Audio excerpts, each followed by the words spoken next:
মুহাম্মাদের আদর্শ গ্রহণ করতে চায় না। ইউরোপিয়ান বংশ উদ্ভূত একজন মার্কিন নারী, বিশিষ্ট একজন লেখিকা, অনেক ভদ্র মহিলা। এই লেখিকা অনেক বই পুস্তক লিখেছেন। সব বই পুস্তকগুলো ইসলামের বিরুদ্ধে। কিসের বিরুদ্ধে বলেন? উনি ইসলামও মানেন না, ইহুদি খ্রিস্টানের ধর্মও মানেন না।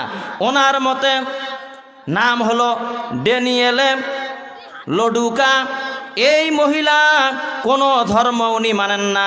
খ্রিস্টানদের পক্ষ থেকে অনেক তাকে দাওয়াত দেওয়া হয়েছে। উনি ধর্মকে সব সময় অবজ্ঞা করে চলেন। একদিন রাস্তা দিয়ে চলতেছেন, যিনি ধর্ম বিদ্বেষী, রাস্তা দিয়ে চলতে চলতে এখন বাজারের আশেপাশে দেখেন কিছু যুবক লোক কোরআনুল কারিমের কিছু কপি বিনামূল্যে বিতরণ করতেছে। ডাক দিয়ে বলে, রে যুবক, এগুলো কি তোমরা বিতরণ করো? যে আমরা এগুলো কোরআনুল কারিমের কপি বিতরণ করতেছি। বলে, তাই নাকি? আমি তো কোরআনুল কারিমকে ঘৃণা করে চলি, কখনো বিশ্বাস করি না। ধর্ম আমার কাছে বিস্বাদ লাগে, ধর্মকে আমি ঘৃণা করে চলি। কোরআনুল কারিমগুলো তোমরা কত টাকা করে নিচ্ছ? বলতেছে আমরা ফ্রি ডেলিভারি দিতেছি। জোরে বলেন সুবহানাল্লাহ।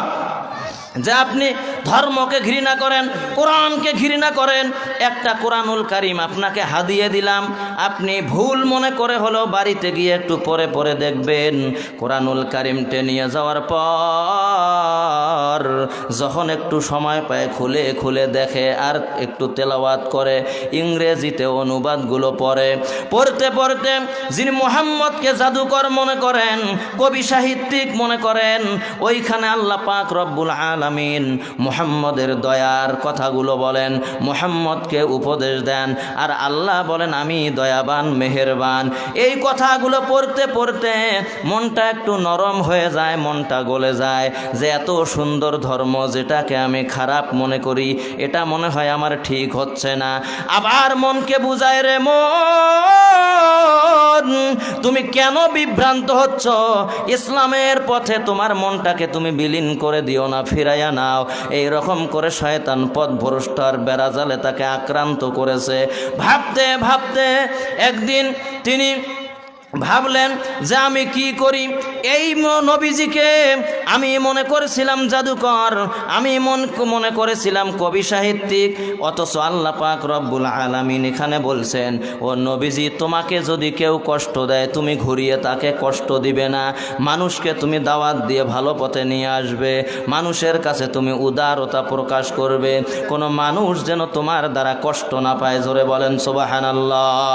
এই কথাগুলো পড়তে পড়তে মনটা একদম নরম হয়ে যায়, হালকা হয়ে যায়, একদম তেলাওয়াত বেশি বেশি পরিমাণ বাড়ায়া দেয়, বৃদ্ধি করে দেয়। আমি ঘটনাটা কমপক্ষে 15 থেকে 20 মিনিট লাগতো, একবারে শর্ট টাইমের ভিতরে 2-1 মিনিটের মধ্যে শেষ করে দেব।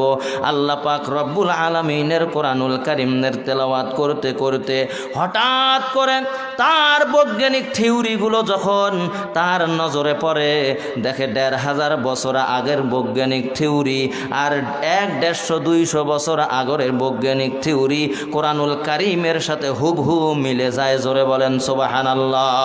মনটা খুশি হয়ে যায়, আরো কোরআন হাদিসের দিকে উদ্বুদ্ধ হয়। এরকম করতে করতে কোরআনুল কারিমের একটি আয়াতে কারিমা তেলাওয়াত করলেন। আল্লাহ পাক রব্বুল আলামিন সূরাতুল আম্বিয়ার 30 নম্বর আয়াতে বলেন, এই পৃথিবী এবং আকাশটা এক সময় মিলিত অবস্থায় ছিল। কেমন অবস্থায় ছিল? জোরে বলেন। মিলিত অবস্থায় ছিল। মিলিত অবস্থায় থাকার পর সেখানে কোনো মানুষের বসবাস করার উপযুক্ততা ছিল না। কি ছিল না? কোনো মানুষ যে বসবাস করবে এইরকম উপযুক্ততা ছিল না। আল্লাহ পাক রব্বুল আলামিন বলেন, রতকং ফাফাতাকনাহুমা, রতকং ফাফাতাকনাহুমা। আল্লাহ পাক রব্বুল আলামিন এই পৃথিবী এবং আকাশটা বিগ ব্যাং থিওরি নামে একটা থিওরি আছে, বিশাল বড় বিস্ফোরণের মাধ্যমে আকাশ জমিনের এই ডিস্টেন্সটা তৈরি করে দিয়েছেন। জোরে বলেন সুবহানাল্লাহ।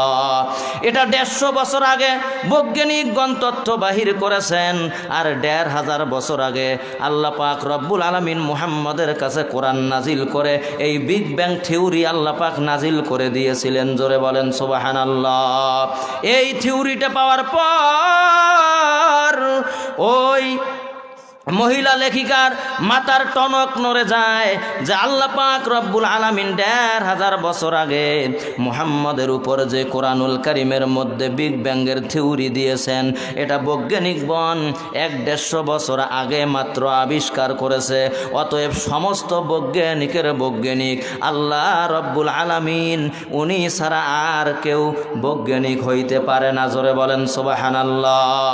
তার মাথার টনক নড়ে যায় যে আল্লাহ পাক ছাড়া এটা কখনোই নবীজির লেখা কোরআন হইতে পারে না। জোরে বলেন কথা ঠিক না ঠিক?